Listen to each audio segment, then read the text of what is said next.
अस्सलाम वालेकुम स्टूडेंट्स। आज chemistry physics part 1 chapter number 1 हमारा है,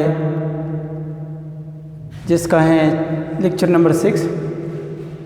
लेक्चर कंटेंट्स है यील्ड्स ऑफ केमिकल रिएक्शन। तो यील्ड ऑफ केमिकल रिएक्शन में हम डिस्कस करेंगे कि what is yield of chemical reaction, what is theoretical yield, what is actual yield and what is percent yield of chemical reaction. These are the types of yield of reaction. Yield of reaction is the amount of product that is produced from given amount of reactant in a chemical reaction. किसी भी chemical reaction में जितनी quantity produce होती है product की given amount of reactant से, उसको हम कहते हैं yield of reaction. Performing stoichiometric calculation theoretical yield based on balance chemical equation is calculated. Stoichiometric calculations में हम क्या करते हैं, थ्योरेटिकल यील्ड को कैलकुलेट करते हैं बैलेंस केमिकल इक्वेशन से।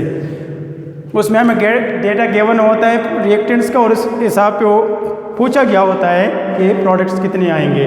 तो इसी तरह थ्योरेटिकल यील्ड की तरफ चलते हैं। Amount of product calculated on the basis of balance chemical equation is called theoretical yield. Balance chemical equation के बेस पे जो हम प्रोडक्ट कैलकुलेट करते हैं उसको हम क्या कहते हैं, उसको हम थ्योरेटिकल। मिसाल के तौर पर H2 + O2 goes to form H2O। मैं लिख सकता हूँ कि 4 gram hydrogen react with 32 gram oxygen to form 36 gram of H2O। तो दिस 36 ग्राम इस थ्योरेटिकल यील्ड जो मैंने बता दिया इस केमिकल इक्वेशन के बेस पे कि ये इतने ग्राम है तो इतने ग्राम हमें दे सकते हैं प्रोडक्ट, इसको कहते हैं थ्योरेटिकल यील्ड। इसको एग्जांपल से समझते हैं। If 1.92 gram of magnesium was heated in excess of oxygen, the theoretical yield of magnesium oxide will be. क्या होगी थ्योरेटिकल यील्ड मैग्नीशियम ऑक्साइड की? तो स्टोइकोमेट्रिक प्रॉब्लम में सबसे पहले हम राइटिंग बैलेंस केमिकल इक्वेशन लिखते हैं 2Mg + O2 goes to form 2MgO।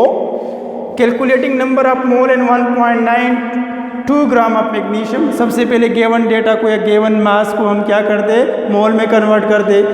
तो मैग्नीशियम के गिवन मास है तो उसको मैग्नीशियम के मोलर मास 24 पे डिवाइड करके हमने नंबर ऑफ मोल कैलकुलेट किए मैग्नीशियम के, जो थे 0.08 मोल।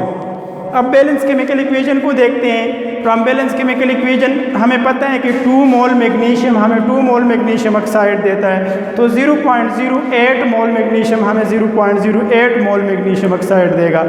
अब this is the theoretical yield of magnesium oxide which is obtained by reacting 1.92 gram of magnesium with oxygen.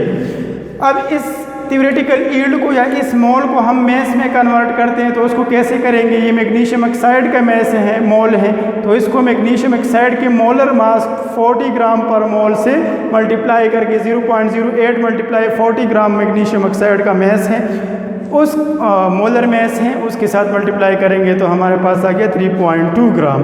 This is theoretical yield जो हमने कैलकुलेट किया किस बेस पे, इस बैलेंस केमिकल इक्वेशन के बेस पे। अब एक्चुअल यील्ड क्या है? Amount of product that is actually produced during chemical reaction के by performing an experiment.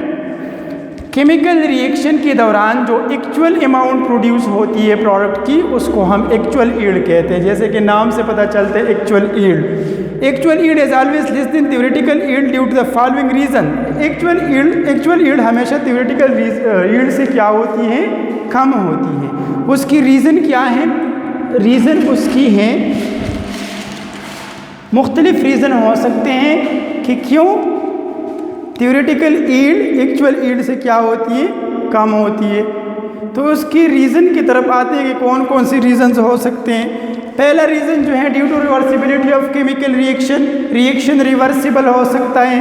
Reversible होने का मतलब ये है कि अगर प्रोडक्ट बन गए हैं तो प्रोडक्ट वापस डिकम्पोज होकर रिएक्टेंट में जा रहे हैं।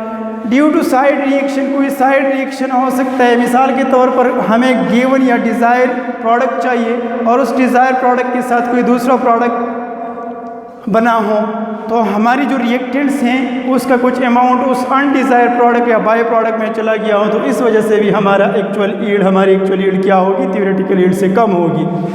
या मैकेनिकल लॉस हो सकता है। रिएक्शन होने के बाद, कंप्लीट होने के बाद, कोई केमिकल प्रोसेस करने के बाद जब हम प्रोडक्ट लेते हैं तो उस प्रोडक्ट को हम हासिल करने के लिए उसको क्या करते हैं, सेंट्रीफ्यूगेट करते हैं या फिल्टर करते हैं या उसको आइसोलेट करते हैं। तो इन इसके दौरान कोई मैकेनिकल लॉस हो सकता है रिकवरी के दौरान। इस वजह से भी एक्चुअल यील्ड कम होती है थ्योरेटिकल यील्ड से। ड्यू टू रिएक्शन कंडीशन की वजह से भी डिफरेंट कम हो सकती है। टेम्परेचर है, प्रेशर है, pH है, इन कंडीशन की वजह से थ्योरेटिकल यील्ड एक्चुअल यील्ड से ज़्यादा होती है और एक्चुअल यील्ड थ्योरेटिकल यील्ड से क्या होती है, कम होती है। नेक्स्ट जो है परसेंटेज यील्ड है। Percentage yield the ratio of the actual yield to the theoretical yield time 100 is called percentage yield. किसी भी रिएक्शन की एफिशिएंसी को मालूम करने के लिए हम क्या करते हैं, थ्योरेटिकल और एक्चुअल यील्ड का रेशियो लेते हैं और उसको 100 से मल्टीप्लाई करते हैं ताकि हम पता कर सके कि इस रिएक्शन की एफिशिएंसी क्या है। तो इसका फार्मूला है परसेंट यील्ड का actual yield divided by theoretical yield times 100। अब इधर देखो, एक एग्जाम्पल इन्होंने दिया है कि 24.8 gram copper carbonate produces 13.9 gram copper oxide. Calculate percentage yield of copper oxide. ये क्या है, एक्चुअल यील्ड है जो गिवन है और थ्योरेटिकल यील्ड कैलकुलेट करने के लिए इन्होंने हमें डेटा दिया है कि 24.8 ग्राम कॉपर कार्बोनेट। तो हमारे पास एक्चुअल यील्ड है 13.9 ग्राम। थ्योरेटिकल यील्ड हम कैलकुलेट करेंगे बैलेंस केमिकल इक्वेशन से। उसके लिए हम इक्वेशन लिखेंगे कि copper carbonate decompose to form copper oxide plus oxygen gas. ये 1:1 रिएक्शन है। तो calculating moles of 24.8 gram copper carbonate जो गिवन है, इसके हम मोल कैलकुलेट करेंगे इसके मोलर मास पे डिवाइड करके। तो 24.8 ग्राम डिवाइडेड बाय 124 ग्राम पर मोल से हमारे पास आता है 0.2 मोल ऑफ कॉपर कार्बोनेट। अब 0.2 मोल हमारे पास इस डेटा से आ गए। अब इसको इन मोल को हम इस रिएक्शन की इन मोल से कंपेयर करते हैं। तो हमें पता है कि 1 mole copper carbonate give 1 mole copper oxide, then 0.2 mole copper carbonate will give us 0.2 mole copper oxide. 0.2 mole को अगर हम मैस में कन्वर्ट करेंगे तो कॉपर ऑक्साइड के मोलर मैस से इसको मल्टीप्लाई करेंगे। मल्टीप्लाई करने से ये आ गया हमारे पास 16.0 gram. This is theoretical yield. ये क्या है, थ्योरेटिकल यील्ड। तो इसी तरह हम थ्योरेटिकल यील्ड कैलकुलेट कर सकते हैं। अब percent yield, actual yield given थी, थ्योरेटिकल यील्ड हमने कैलकुलेट की। अब आते हैं परसेंटेज यील्ड की तरफ या परसेंट यील्ड की तरफ कि परसेंट यील्ड को हम कैसे कैलकुलेट कर सकते हैं। तो परसेंट यील्ड को अगर हम देखें तो उसको भी हम आसानी से कैलकुलेट कर सकते हैं जब हमें थ्योरेटिकल और एक्चुअल यील्ड गिवन हो। एक्चुअल यील्ड गिवन था, थ्योरेटिकल यील्ड हमने कैलकुलेट किया। तो इधर देखिए percent yield of copper oxide is equal to 13.9 gram. This is actual yield जो गिवन थी, divided by 16 gram. This is theoretical yield जो हमने कैलकुलेट की, मल्टीप्लाइड 100। तो इससे हमारे पास आता है 86.87% is the efficiency of this reaction और the percentage yield of this reaction. Example number 2 है 1.274 gram copper sulphate produces 0.392 gram copper metal. Calculate the percentage yield of copper metal. Balance chemical equation को अगर हम देखें तो copper sulphate plus zinc react to form copper plus zinc sulphate. Actual yield हमें given है जो है 0.392 ग्राम। हम क्या करेंगे, कॉपर सल्फेट के जो गिवन ग्राम है इसको मोल में कन्वर्ट करेंगे कॉपर सल्फेट के मोलर मास पे डिवाइड करके।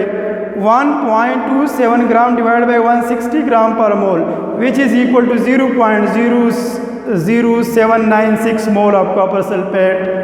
अब हमें केमिकल रिएक्शन से पता है कि 1 mole copper sulphate give us 1 mole copper, then 0.0079 mole copper sulphate will give us 0.0079 mole copper.